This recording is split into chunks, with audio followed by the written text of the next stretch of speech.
Welcome back, Guardians, Ghosts, and Gamers. And I'm going to have to upload this statically, pre-recorded, not live, because I just played some Iron Banner and I thought it was worth it. But as you can see, no, it's not. Every single time I play Iron Banner, after the first match, especially if we win by a large margin, which we did this last match, you go see the live stream. It's still up. Well, it's the recording of the live stream is still up. It's YouTube. Um, yeah, yeah. I don't know. People want to say that console can't get hacked. Console can't use hacks. Console can't use cheats. Well, yeah, console can use lag switches. Console does have hacks, and yes, you can be attacked and targeted on console just as easily as anything else. It's just the way it is.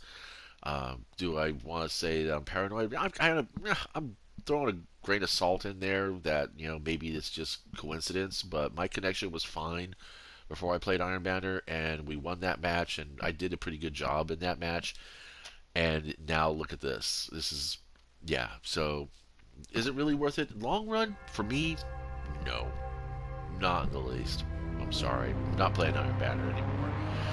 In fact, I'm going to stay out of Crucible for the most part, PvP in general, except for the weekly 3-run Pinnacles and possibly even a Bright Dust Bounty run. But then it's going to be super casual, and my teammates are just going to have to accept that. Maybe I'll find a group that just wants to do that, farm for the bounties, because win or lose doesn't matter in the game for Crucible. You don't have to win the matches. There's no bounty that says win X number of matches anymore. It's, get precision kills, get precision kill final blows, get assisted kills, get ability final blows, and it's like the final blow bounties, that's what makes this game difficult PvP wise. That's what makes the cheaters come out.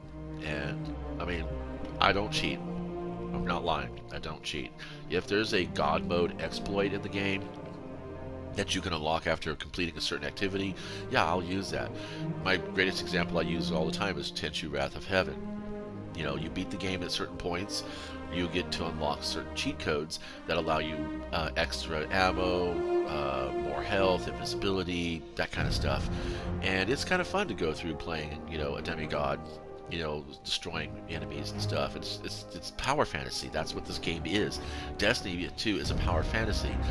But if you have to, if you're competing for final blows, on your bounties, and you want to complete the bounties because they give you Bright Dust, which you then take to the Eververse store to get cosmetics. But, I mean, that is what it is, and I do enjoy some of the cosmetics. You're going to have people who are going to be really, really competitive and a little douchey about it. I don't agree with it. I don't support it. And yes, I do. I do give a judgmental stare towards it. But I can understand it. I'm one of those individuals that can understand a person who's doing something that is not within the confines of the established construct of our event or instance.